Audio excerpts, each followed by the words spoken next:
नमस्कार दोस्तों, स्वागत है आप सभी का एक बार फिर से हमारे यूट्यूब चैनल पे। आशा करता हूँ आप लोग अच्छे होंगे, आपकी तैयारी सही चल रही होगी। तो देखिए, उत्तराखंड के जो आगामी एग्जाम होने वाले ट्रिपल एस सी या यूकेपीएससी के, तो आज है वीडियो वीपीडीओ एग्जाम 31 दिसंबर 2023 को जो पेपर हुआ था उसके रीजनिंग के क्वेश्चन। मैंने पहले ही कहा था आपसे, जो न्यू पैटर्न पे 6 पेपर हुए हैं उनके रीजनिंग के क्वेश्चन मैं अलग से करवाऊंगा। तो आज हमारा चौथा पेपर रहने वाला है वीडियो वीपीडीओ 2023 का। तो कैसे एक रीजनिंग के क्वेश्चन आए थे, इनको आसानी से देखेंगे यहाँ पे और चीजों को क्लियर करेंगे।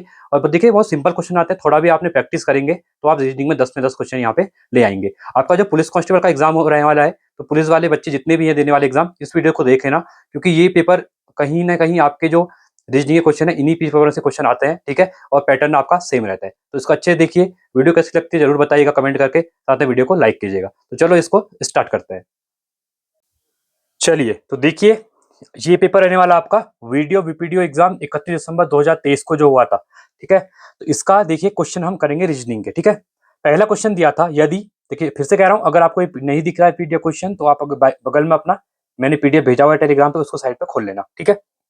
ये पेपर होगा तो पेपर को सामने रख लेना। चलिए, आसानी से करेंगे, आराम से करेंगे। पहला क्वेश्चन था, यदि कैलाश, गोविंद और हरिंदर बुद्धिमान है। पहले देखिए, ऐसा क्वेश्चन कभी भी आएगा ना, आपको क्या ध्यान देना है, देखिए बता रहा हूँ। पहले यहाँ पे ना नेम लिख लो, जितने पर्सन के नेम दिए हैं नाम लिख लो। जैसे कौन दिया है, कैलाश का दिया हुआ है, मैं यहाँ कैलाश लिख रहा हूँ। उसके बाद गोविंद, मैं यहाँ पे गोविंद कर रहा हूँ। उसके बाद है हरिंदर, मैं आपका यहाँ पे हरि लिख रहा हूँ, ठीक है। साथ ही साथ अगला है राजेश है, जितने पर्सन है सबके नाम राजेश। राजेश के बाद आपका दिया हुआ है जितेंद्र दिया हुआ है, तो यहाँ पे मैं जितेंद्र कर दे रहा हूँ, ठीक है। ये हो गया। अब ये नेम दिए हुए हैं। अब देखिए क्या क्या सब्जेक्ट क्या क्या दिए हैं। पहले दिया है हरिंदर बुद्धिमान है, मतलब पहले एक यहाँ पे बना लो आप बुद्धिमान वाला, बुद्धिमान, ठीक है। इसके बाद अगला क्या दिया हुआ है, कठिन परिश्रमी दिया हुआ है। देखिए यहाँ पे बता रहा हूँ, इससे टाइम लग रहा है, वहां पे आप जल्दी जल्दी करेंगे, ठीक है। तो यहाँ पे क्या होगा, कठिन परिश्रमी कर रहा हूं मैं, ठीक है। अगला है ईमानदार, इसके बाद अगला है ईमानदार वाला बनेगा, ईमानदार। और लास्ट बनेगा आपका एक और महत्वाकांक्षी, और तो कोई है नहीं ना। लास्ट है आपका महत्वाकांक्षी है, महत्व लिख रहा हूं, ठीक है। देखिए, अब क्वेश्चन को एक एक लाइन पढ़ते रहेंगे, टिक करते हुए जाएंगे। पहला क्या कह रहा है, कैलाश, गोविंद और हरिंदर बुद्धिमान है। तो कैलाश भी बुद्धिमान है, गोविंद भी बुद्धिमान है, और आपका हरिंदर भी बुद्धिमान है। आपको ऐसे टिक कर देना है, ठीक है। अगला कह रहा है, कैलाश, राजेश और जितेंद्र कठिन परिश्रमी है। कठिन परिश्रमी में कौन सा है, कैलाश है। उसके बाद आपका यहाँ पे राजेश है, और अगला दिया हुआ है जितेंद्र दिया हुआ है, ये आपका जितेंद्र भी दिया हुआ है, ठीक है। अब देखिए अगली लाइन पढ़ेंगे, राजेश, हरिंदर और जितेंद्र ईमानदार है।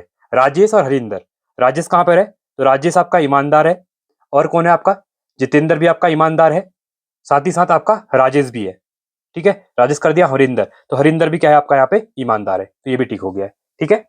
अगला क्या कह रहा है, कैलाश, गोविंद और जितेंद्र महत्वाकांक्षी है। तो कैलाश क्या है, महत्वाकांक्षी है। गोविंद भी महत्वाकांक्षी है आपका, और अगला दिया है जितेंद्र, जितेंद्र वाला आपका लास्ट वाला, ये हो गया, ठीक है। अब यहाँ पे क्या करना है, ध्यान से देखना।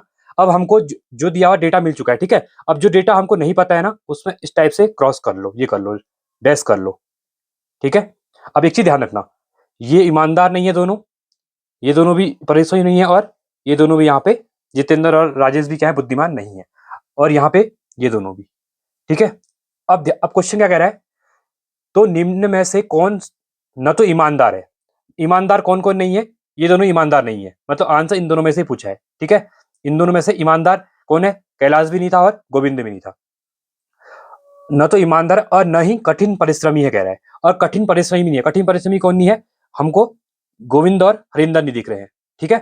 बट हमको क्वेश्चन क्या कह रहा है, कह रहा है न तो ईमानदार है, ईमानदार एक कैलाश नहीं है और एक गोविंद नहीं है, और न ही कठिन परिश्रमी। कठिन परिश्रमी देखिए कैलाश तो है, गोविंद यहाँ पे नहीं है, और हरिंदर भी नहीं है, ठीक है। किंतु महत्वाकांक्षी कह रहा है, महत्वाकांक्षी इनमें से कौन कौन सा है, कैलाश भी है और गोविंद भी है। बट क्वेश्चन क्या कह रहा है, ध्यान से देखना आप, जो कह रहा है न तो ईमानदार है न ही कठिन परिश्रमी है। देखिए कठिन परिश्रमी यहाँ पे गोविंद भी नहीं है, और यहाँ पे हरिंदर भी है, इसकी बात नहीं कर रहा। ईमानदार है क्योंकि यहाँ पे हरिंदर ईमानदार था, तो कह रहा है कि किंतु महत्वाकांक्षी, यहाँ पे महत्वाकांक्षी आपको कौन दिख रहा है, महत्वाकांक्षी आपको कैलाश दिख रहा है और गोविंद, ठीक है। तो ध्यान से देखना, ठीक है। तो यहाँ पे क्या कह रहा है, अब देखिए, न तो ईमानदार था, अब यहाँ पे ध्यान से देखना, गोविंद ना न तो कठिन परिश्रमी था, न ही ईमानदार था, ओनली महत्वाकांक्षी है, दिख रहा है ना। तो क्वेश्चन यही पूछा गया है ईमानदार भी नहीं है, कनिष्ठ परिश्रमी भी नहीं है, किंतु महत्वाकांक्षी है। तो आंसर कौन सा होगा? देखिए यहाँ पे बी, गोविंद। तो कौन सा होगा यहाँ पे? गोविंद इसका आंसर होगा, क्योंकि गोविंद न तो कठिन परिश्रमी है और न ही ईमानदार है, किंतु महत्वाकांक्षी यहाँ पे है। क्लियर है ना? ये सवाल आपको ऐसे ही करना है, जो ये डायग्राम आपको वहां पे बनाना पड़ेगा। तो आई होप आपको ये चीजें क्लियर हो गई होंगी। ठीक है, जो जो दिया हुआ है उसके सामने टिक करो, जो नहीं दिया हुआ है अगर आपको लग रहा है ना कि मैं डैश कर रहा हूं, तो आप इसको क्रॉस भी कर सकते हैं। ये आसानी से समझने में आपको आसानी होगी, तो इनको क्रॉस करेंगे। ठीक है, जो जो चीजें नहीं है। ठीक है, अब यहां से आसानी समझ में आएगी। न तो परिश्रमी, कठिन परिश्रमी है, न ही ईमानदार है, किंतु महत्वाकांक्षी है। कौन सा? गोविंद। ठीक है, चलिए अगले क्वेश्चन की तरफ बढ़ेंगे। पहला क्वेश्चन समझ में आ गया होगा आप लोगों को। चलिए सेकंड क्वेश्चन क्या कह रहा है? सेकंड क्वेश्चन दिया हुआ है आपका यहाँ पे, देखिए यहाँ पे वर्ष कैलेंडर का क्वेश्चन है। ठीक है, वर्ष 2009 का कैलेंडर किस वर्ष समान होगा कह रहा है। ठीक है, जो कैलेंडर है ना वो समान किस वर्ष होगा। अब एक चीज मैंने क्या कहा था, अगर लीप ईयर +1 होगा, ठीक है, 2004 2008 ये क्या होते हैं? लीप ईयर होते हैं। तो देखिए लीप ईयर +1 2009 दिया हुआ है ना, तो +1 होता है ना, तो ये 6 ईयर के बाद क्या होता है? 6 वर्ष के बाद रिपीट होता है, समान रहता है 6 वर्ष के बाद। ठीक है, तो ये मैं लिखवाया हुआ कैलेंडर क्लास में, उसको देखे ना, सब क्लियर आपको मिल जाएगा। यहाँ पे मैं पूरा नहीं करवा सकता हूँ। तो देखिए 2009 था ना, तो लीप ईयर +1 था, तो ये 6 वर्ष के बाद समान होगा। तो अगर 2009 में अगर 6 जोड़ते हैं तो 2015 आएगा। तो ऑप्शन नंबर आपका सी बिल्कुल राइट होगा, क्योंकि 2015 यहाँ पे दिया हुआ है। इसमें कुछ नहीं करना था आपको। ठीक है, हाँ ये पता होना चाहिए कि कौन सा सन जो होता है, कौन से ईयर का कैलेंडर समान होता है, बस ये आपको पता होना चाहिए। ठीक है ना? इसके बाद अगला क्वेश्चन आने वाला है, देखिए कोडिंग डिकोडिंग का है। ठीक है, क्वेश्चन क्या कह रहा है? तीसरे क्वेश्चन पे देखना, यहाँ पे बोला गया है, यहाँ पे लेटर एक दिया हुआ है LEADER दिया हुआ है। इसको कह रहा है कोड को, इसको 20 लिख रहे हैं, इसको 13 लिख रहे हैं, इसको 12 लिख रहे हैं। ठीक है, फिर आपका 13 लिख रहे हैं इसको। अगला कह रहा है LEADER था ना, तो देखिए 20 13 इसको 9 लिख रहे हैं। ठीक है, सॉरी गलती से हो गया, इसको 9 लिख रहे हैं, इसको फिर 12 ठीक है 9 का इसको 12 लिख रहे हैं, इसको 13 लिख रहे हैं, इसको 26 लिख रहे हैं। ठीक है, उसी क्रम में जो LIGHT लाइट लिखा है, तो उसको यहाँ पे क्या लिखेंगे कह रहा है। तो सिंपल है, देखिए पहले आपको ये सोचना पड़ेगा कि जो ये लेटर लिखा हुआ है ना, ये कैसे लिखा हुआ है, इसमें क्या लॉजिक लगाया है। आप सबके पहले आपको अल्फाबेटली पता होनी चाहिए। देखिए जो L होता है ना, L का 12 होता है, E का आपका 5 होता है, ठीक है, A का 1 होता है, D का आपका 4 होता है, E का आपका कितना होता है? 5 होता है, और R का कितना होता है? QR 18 होता है। ठीक है, क्लियर है? अब इनमें देखिए कुछ चीज तो हो रहा है कि जिससे ये संख्या नहीं बन रही है। तो एक चीज मुझे इसका देख के लग रहा है, देखिए 12 + 8 में अगर करता हूं तो ये 20 बन रहा है। ई का 5 होता है, 5 प्लस में 8 कर रहा हूं तो +13, ये 13 बन रहा है। तो एक है, +8 हो रहा है, तो 9 हो रहा है। मतलब ये हो रहा है कि हमको +8 करना है सभी में। ठीक है, तो यहां पर भी चेक करिए, डी का 4 +8 करेंगे तो 12 हो जाएगा। ई का कितना होता है? 5 होता है, +8 करेंगे 13 हो जाएगा। आर का 18 होता है, +8 करेंगे 26 हो जाएगा। मतलब हमको +8 हो रहा है इसमें। बस सिंपल था, समझ लिया है तो अगला बन जाएगा। अगला क्या था? LIGHT था ना। अब आपको एल का कितना होता है? 12 होता है। आई का कितना होता है? 9 होता है। जी का 7 होता है। ठीक है, एच का कितना होता है? 8 होता है। और टी का क्या होता है? 20 होता है। T20 क्रिकेट होता है ना, ऐसे याद रखो, T20। अब देखिए अगर इसमें मैं 8 ऐड करता हूं, ठीक है, अच्छे से करना, इसमें 8 ऐड होगा तो ये 28 बनेगा। इसमें 8 ऐड करेंगे तो 16 बनेगा। साथ में अगर मैं 8 ऐड करूंगा कितना बनेगा? 15 हो जाएगा। आई में 9 में 8 ऐड करेंगे तो 17 हो जाएगा। और 12 में 8 करेंगे तो 20 बन जाएगा। ठीक है, तो 20 17 15, तो देखिए 20 17 15 16 28, तो हमारा ऑप्शन नंबर सी बिल्कुल यहाँ पे राइट रहने वाला है। बस ये आपको समझ में होता है। बस इस सिंपल इसमें ये होता है, जो ऊपर दिया होता है ना, आपको इसमें लॉजिक ढूंढना है, इसमें प्लस हुआ है, माइनस हुआ है, मल्टीप्लाई हुआ है या क्या हुआ है। ठीक है, जो भी लॉजिक ऊपर बना होगा वही लॉजिक आपको दूसरे में जो आंसर दिया होगा आपको वहां पे इसको फिट करना है। तो 20 17 15 16 और 28 ये आपका बिल्कुल राइट आंसर यहाँ पे रहने वाला है। ठीक है, तीसरा क्वेश्चन आपको समझ में आ गया होगा। अब हम बढ़ते हैं आगे अगले क्वेश्चन की तरफ। देखिए अगला क्वेश्चन था चौथा क्वेश्चन। देखिए चौथे क्वेश्चन में क्या है, आपको यार डायग्राम बनाना है नहीं, सिंपली आपको समझना है। देखिए क्या दिया हुआ था यहाँ पे, देखिए जो ये दिया हुआ है ना, ये यहाँ पे देखिए इस टाइप से दिया हुआ है। ठीक है, आपको ये बना के दिया हुआ है इस टाइप से। ठीक है, तो हर में ना देखिए इसमें क्या हो रहा है, यहाँ पे था तो अगले वाले में क्या हो रहा है, फिर से आपको ये बनाएंगे इस टाइप से, ठीक है। अगले वाले में पहले यहां पर था, अगले वाले में एक छोड़ के अगले वाले में ऐसा हुआ है, तो ये देख सकते हैं, ठीक है। तो इसका जो अगला वाला बनेगा, ठीक है, तीसरा वाला, तो इसको छोड़ेंगे तो यहां पे बनना चाहिए, ठीक है। बट तीसरे वाले में इनने यहां पे बना दिया है, ये देख सकते हैं, ठीक है। तो इसलिए हमारा ये तीसरा गलत है, तो इसका जो राइट आंसर रहेगा ये गलत हो गया है, ठीक है। तो श्रृंखला को कौन जारी रखेगा कह रहा है, तो ये गलत, ये गलत हो जाएगा आपका यहाँ पे, ठीक है। तो अगले वाले में देखिए, यहाँ पे था, यहाँ पे से यहाँ पे होना चाहिए, तो अगले वाले में यहाँ पे ठीक हुआ है, ठीक है। फिर अगले वाले में इनने फिर यहीं पे कर दिया है, ठीक है ना। तो इसमें से कौन सा आपका अलग रहेगा, तो देखिए ऑप्शन नंबर जो ए है ना, तो ये आपका बिल्कुल इन सबसे डिफरेंट रहेगा, तो ए आंसर रहेगा यहाँ पे, ठीक है, क्योंकि वो न हो गया था। क्लियर है ना आप लोगों को। बढ़े आगे अगले क्वेश्चन की तरफ, चलिए। देखिए इसके बाद अगला क्वेश्चन है आपका, ये आपका सीरीज का क्वेश्चन आ चुका है। देखिए चैप्टर भी लिखते रहना, मैं लास्ट बता दूंगा सिर्फ चैप्टर का। श्रृंखला क्या दी है, सीरीज दी हुई है 4, 6, 9, 13.5, और कह रहा है कि अगला यहाँ पे क्या आएगा, ठीक है। देखिए इसमें क्या होता है ना, इस वाले क्वेश्चन में ये होता है कि आपको देखना है कि जो 4 के बाद 6 आ रहा है, इनमें आपको मल्टीप्लाई करना है, डिफरेंस। देखिए पहले मैं एक चीज देखता हूँ, अगर इससे बनेगा लॉजिक तो दूसरा लगाऊंगा। इन दोनों के बीच में 2 का गैप है, अगले वाले में 6 और इसमें 3 का गैप है। अब यहाँ पे देखिए कितने गैप हो जा रहा है, 4.5 का गैप हो जा रहा है, तो ये हमें कोई लॉजिक नहीं मिल रहा है। अगर इसके बाद यहाँ देखिए 2, 3, 4.5, अगला मैं 5 या 5.5 भी करता हूँ, तो अगर मैं 5.5 इसमें जोड़ता हूँ तो कितना हो जाएगा, 18, 19 हो जाएगा, ठीक है। बट ये लॉजिक कुछ मुझे लग नहीं रहा है कि हाँ ऐसा मैं अपने हिसाब से बनाऊं करके, ठीक है। ये कुछ बैठ नहीं रहा है हमारा, क्योंकि 5 अगर जोड़ता हूँ 14 हो जाएगा, 14 4 18 हो जाएगा, तो ये तो 18 मिल रहा है, ठीक है। तो 18 हमें ऑप्शन में कहीं पे दिया हुआ है नहीं, यहाँ पे देख सकते हैं कहीं पे दिया नहीं है, तो ये लॉजिक हमारा गलत हो गया है। अब मैं अगला लॉजिक लगाता हूँ इसमें कि क्या लॉजिक बन सकता है। तो एक चीज ध्यान देना, अगर मैं 4.46 दिया है ना, तो अगर मैं 4 इंटू 1.5 करता हूँ, ठीक है, तो इसको मल्टीप्लाई करो, ठीक है। 4 पंचे 20, कैरी 2, 4 1 4 2 6, ठीक है। तो 6 मिल रहा है, तो हाँ 6 यहाँ पे मिला हुआ है। फिर अगला मैं 6 इंटू 1.5 करता हूँ, ठीक है। फिर से 6 इंटू 1.5 करता हूँ, तो देखिए 6 पंजे 30, 0 हो जाएगा, 6 कम, ठीक है। कैरी कितना बचा, 3 बचा, 6 कम 6, 6 3 9, तो 9.0, तो 9 मिल रहा है मुझे। कहीं मुझे लग रहा है कि लॉजिक बैठ रहा है सही, ठीक है। अगला देखते हैं, अगर मैं 9 इंटू 1.5 करता हूँ, तो 9 पंजे 45, 5 हो जाएगा, ठीक है। और उसका 4 कैरी, 9 1 कम 9, 9 और 4 13, तो 13.5, हाँ 13.5, मतलब कहीं ना कहीं इनमें क्या हो रहा है, 1.5 इंटू 1.5 इंटू 1.5 मिल रहा है। तो अगर इसमें भी अगर 1.5 मिल गया, हमें आंसर मिल गया ऑप्शन में से, तो हम इसी लॉजिक को लगाएंगे। देखिए तो अगला क्या होगा, 13.5, और यहाँ पे 1.5 को मल्टीप्लाई करूंगा मैं, तो कितना होगा, 25, 5 कैरी 2, 15, 17 कैरी 1, एक एक ये 6 हो जाएगा, ठीक है ना, इंटू 153 इंटू 1। देखिए मल्टीप्लाई फास्ट करना, ठीक है, एग्जाम में इतना टाइम नहीं होता है। तो ये 5 मिल जाएगा, ये 7 है और ये 5 है, तो 12 हो जाएगा, कैरी 1, 6 3 9, कैरी 10 हो जाएगा, 0 हो जाएगा यहाँ पे, और ये 2 हो जाएगा, ठीक है। तो यहाँ पे देखिए 1 और 2, दो संख्याओं के बाद क्या था हमारा पॉइंट था, तो 20.25।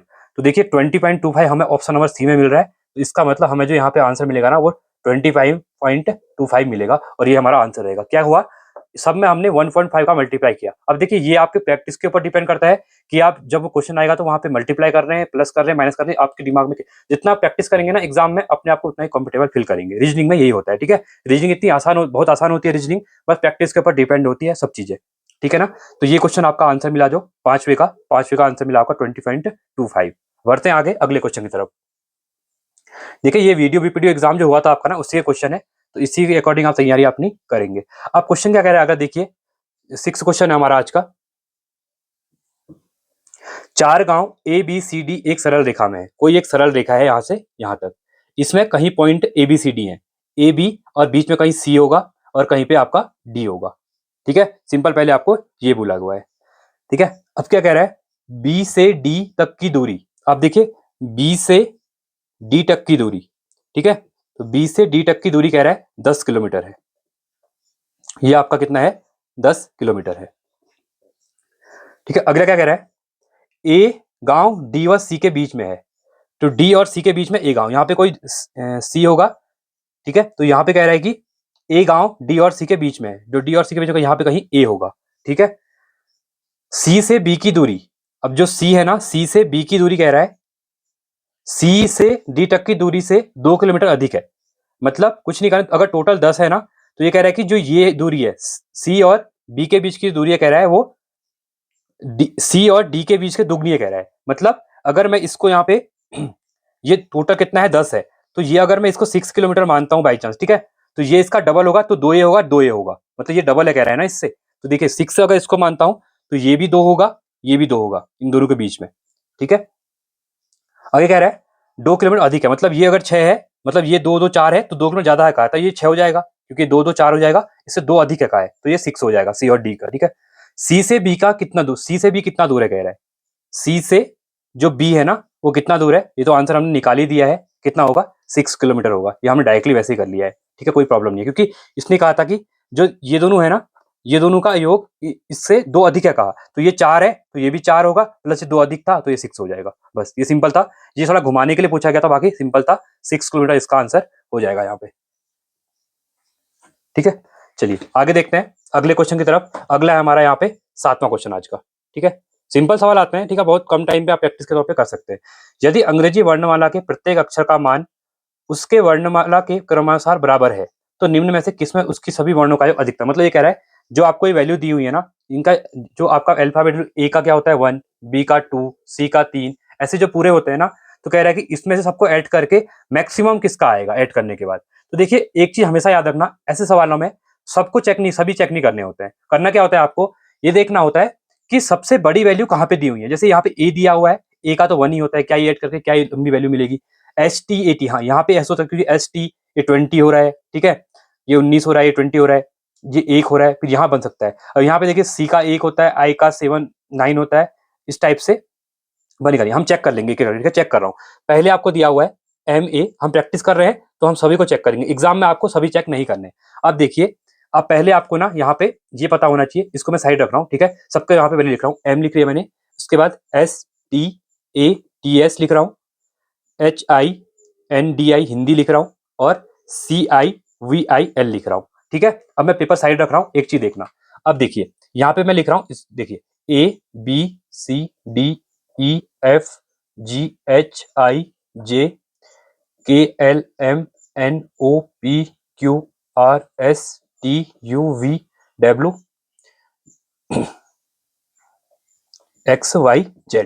अब देखिए इसका 1 होता है, 2 3 4 5 6 7 8 9 10 11 12 13 14 15 16 17 18 19 20 21 22 23 24 25 26, ये आपको पता होने चाहिए, ठीक है, मैं अभी आपको समझाने के लिए लिख रहा हूँ। अब देखिए जो M है ना, M का कितना है 13 है, तो 13 प्लस A का 1 होता है, प्लस T का 20 होता है, प्लस H का कितना होता है, H का होता है आप H का होता है आपका 8, प्लस S का होता है आपका 19, कितना होता है 19, इन सबको ऐड करो। तो देखिए कैसे वो करेंगे, 20 और ये एक यहाँ ऐड हो जाएगा 20, 40 हो गया, ठीक है, 40 और 30 53, 53 में अगर 8 ऐड करता हूं मैं तो कितना हो जाएगा 61 हो जाएगा, तो ये मिला 61 हमको। अब मैं ऐसे ही क्या करूंगा, ST8 इसका करूंगा, ठीक है, S का कितना होता है 19 होता है, T का 20 होता है, A का 1 होता है, प्लस T का 20 होता है, S का 19 होता है, इसको ऐड करेंगे 20 20 40 और ये 60 60 70 और 79 मिला, ठीक है, ये 79 मिल गया। अब हिंदी में देखेंगे तो हिंदी का कितना, हिंदी का क्या होगा 8 प्लस आई का 9 प्लस एन का कितना होता है 14 प्लस डी का 4 प्लस आई का 9 होता है, इसको ऐड करो। देखिए ये 9 है, 9 दूनी 18, उसके 18 4 22, 22 और 8 आपका होता है 30 होता है, 30 और 44 ये हो जाएगा आपका, सॉरी 30 और ये कितना था आपका, फिर से करें, ठीक है, देखिए ये 4 था, ये 4 14 और 4 18 हो गया, 18 और 8 26 हो गया, 26 में 9 जोड़ेंगे अगर हम तो 26 और 9 दूनी 18 ऐड करो सीधे, ठीक है, 8 6 14 1 2 3 4 44 हो गया ना आपका, ये 44 मिल गया। अब है सिविल वाला, ठीक है, तो सिविल सी का कितना होता है 3 प्लस आई का कितना होता है 9, वी का कितना होता है आपका ये होता है 21 होता है, प्लस आई का 9 हो गया, प्लस एल का कितना होता है 12 होता है, कितना होता है एल का होता है 12 होता है, ठीक है।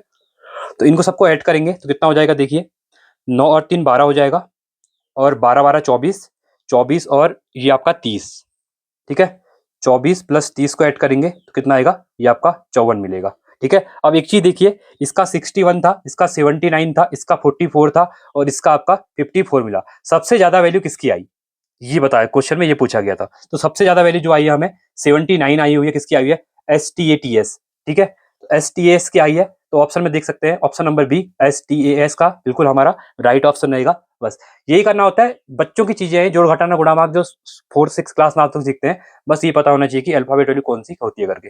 ठीक है ना, तो ये आपका 7th क्वेश्चन था, बिल्कुल आसान क्वेश्चन था आपका। ठीक है, तो इसको इरेज कर रहा हूं, अब हम बढ़ेंगे अगले क्वेश्चन की तरफ। चलिए अगला क्वेश्चन देख सकते हैं।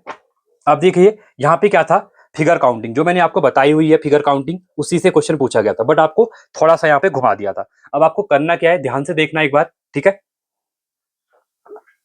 देखिए आपको इस टाइप से क्या दिया हुआ है, बोला गया है कि निम्न आकृति में यदि सभी वृत्तों के केंद्र को क्षैतिज व ऊर्ध्वाधर रेखाओं में मिला दिया जाए, तब रेखाओं के बीच बने वर्गों की संख्या ज्ञात कीजिए। मतलब यहाँ पे आपको स्क्वायर बताने हैं कि कितने स्क्वायर हो रहे हैं करके। ठीक है ना, देखिए दिया क्या है आपको, इस टाइप से फिगर दिया हुआ है, 1 2 3 ये बना हुआ है, और नीचे 1 2 3 4 5 बनाए हुए हैं, 1 2 3 4 हो गए, ये आपका 5 हो गया है। ठीक है, तो इन सबको ऐसे मिलाओ, 1 2 3 4 1, ऐसी टाइप। ठीक है, ये आपको पूरा फिगर दिया हुआ है इस टाइप से। अब क्या कह रहा है, ये जो फिगर बनाए हुए हैं ना, इसमें आपको इनको, इनकी जो मिड पॉइंट है, ठीक है, इनका जो केंद्र है, तो केंद्र को मिलाते हुए कितने वर्ग बन रहे हैं वो बताओ कह रहा है। तो देखिए एक तो आपका ये बना, एक आपका ये वाला बना, एक आपका ये वाला बना, एक आपका ये वाला बना, तो ऐसे ही यहां से भी एक बनेगा, इधर से भी आपका एक बनेगा, इधर से भी एक बना, और इधर से भी एक बना, तो कितने बन गए? तो 1 2 3 4 कितने बन रहे हैं? 1 2 3 4 5 थे ना, 1 2 3 4 5 थे। ठीक है, तो कितने बन रहे हैं ध्यान से देखना, मैं इस टाइप से बना रहा हूँ। ठीक है, तो देखिए यहाँ पे तो आपके दो बनेंगे, ये दो बन रहे हैं। ठीक है, इस टाइप से आपके ये दो बन गए हैं। ठीक है, उसके बाद एक आपका बनेगा इन दोनों के बीच का, इन दोनों को हमने मिलाया, फिर हमने इन दोनों को मिलाया होगा, फिर हमने इन दोनों को मिलाया, फिर हमने इन दोनों को मिलाया, तो ये कितने बन गए? 1 2 3 4 इस टाइप से बन गए ना। कितने मिल गए हमको? 4 मिल गए हैं। ठीक है, तो ये 4 मिल चुके हैं हमको यहाँ पे इस टाइप से। ठीक है, अब देखिए करते कैसे, अब आपको सिंपल स्क्वायर, जब हम स्क्वायर कर रहे थे ना, मैंने आपको ट्रिक बताई थी, इसको नंबर देते हैं 1, इसको 2 देते हैं, इसको 2 3 4 देते हैं। ठीक है, अगर रो और कॉलम सेम होती है, तो रो और कॉलम अगर सेम होती है, यहाँ पे क्या है देखिए, रो कॉलम सेम नहीं है, रो और कॉलम सेम यहाँ पे नहीं है। ठीक है, इसमें हम क्या करते हैं, इनको मल्टीप्लाई करके जोड़ देते हैं। पहला जो बनेगा 4 × 2, अगला बनेगा 3 × 1, क्या मिलेगा? 3 × 1 मिलेगा। ठीक है, तो ये कितना हो जाएगा आपका, ये 4 दूनी 8 और ये 3 1 3, तो ये कितना मिला? 11 मिला। तो ऑप्शन नंबर आप देख सकते हैं यहाँ पे, ऑप्शन नंबर बी बिल्कुल राइट होगा, 11 हमको यहाँ पे मिलेंगे। ठीक है ना, आया समझ में? ये वर्ग, ये जो था ना सर्कल आपको घुमाने के लिए दिया था, सिंपली आपको यहाँ पे स्क्वायर पूछे गए थे, वर्ग पूछे गए थे, तो आपको इसके अंदर ही ड्रॉ करके वर्ग बनाने थे आपको, बस इनके जो मिड पॉइंट था, जो सेंटर होता है ना, यहाँ इसको मिला के आपको त्रिभुज, यहाँ पे क्या करना था आपको? वर्ग बनाने थे। ठीक है, तो इसका आंसर हो जाएगा आपका आंसर नंबर बी, यहाँ पे बिल्कुल आपका राइट होने वाला है। ठीक है ना, चलिए आगे बढ़ते हैं, अगले क्वेश्चन को देखते हैं। ये देखिए, इसके बाद देखिए जो 9वां क्वेश्चन था ना, इसको अभी करते हैं, पहले हम 10वें क्वेश्चन कर लेते हैं। ठीक है, इसका पहले हम 10th क्वेश्चन कर लेते हैं। 10th क्वेश्चन में क्या था? ब्लड रिलेशन का क्वेश्चन था। क्वेश्चन में क्या कहा था? एक महिला का परिचय कराते हुए राम ने कहा, यहाँ पे कोई राम है, आपको भी जैसे मैं कर रहा हूँ ना, स्टेप बाय स्टेप ऐसे ही करना है, कंफ्यूज नहीं होना है। देखिए राम है, अब राम का जेंडर पता नहीं है, पहले आपको राम महिला भी हो सकती है और पुरुष भी हो सकता है। ठीक है, तो मैंने पहले ही कहा था, पुरुष के लिए आप लोग प्लस करेंगे, महिला के लिए आप लोग माइनस करेंगे। ठीक है, लिखने के लिए, सिंबल दिखाने के लिए, कंफ्यूज नहीं होना है। एक महिला का परिचय कराते हुए राम ने कहा, वह मेरी दादी की, अब मेरी दादी, राम जो है ना, राम के पिताजी होंगे कोई, तो पिताजी की माता होगी कोई, दादी इसकी, ये उसकी दादी है। ठीक है, तो दादी तो यहाँ पे फीमेल ही होगी, माइनस हो जाएगा। ठीक है, अब ये क्या है? राम के पिताजी होंगे यहाँ पे, या पिता होगी या माता, पिताजी मान लो। ठीक है, पिताजी, इसको प्लस कर लो। वह मेरी दादी की इकलौती संतान की पुत्री, मतलब दादी के इकलौती संतान राम के पापा ही हुए यहाँ पे। ठीक है, राम के पापा हुए। ठीक है, तो राम की कोई मॉम भी होगी, इसको छोड़ दो, इसको दिया नहीं हमें, तो छोड़ दो। ठीक है, संतान की इकलौती पुत्री, मतलब इनकी पुत्री, इनका पुत्री ये है, तो इनकी पुत्री भी कोई यहाँ पे होगी। ठीक है, यहाँ पे इनकी पुत्री होगी कोई, संतान की पुत्री है। महिला का राम से क्या संबंध है? अब स्टार्टिंग में जो राम ने क्या कहा था, एक महिला का परिचय कराया था राम, तो राम अपनी बहन का यहाँ पे परिचय करा रहा था। किसका? अपनी बहन का, तो वो क्या हो जाएगी? राम की बहन हो जाएगी। तो ऑप्शन नंबर बी बिल्कुल आपका यहाँ पे राइट हो जाएगा। फिर से करवा रहा हूँ, क्या कहा था? एक महिला का परिचय कराते राम ने कहा, राम किसी एक्स का परिचय करा रहा है, एक्स कोई है यहाँ पे, तो राम ने क्या कहा?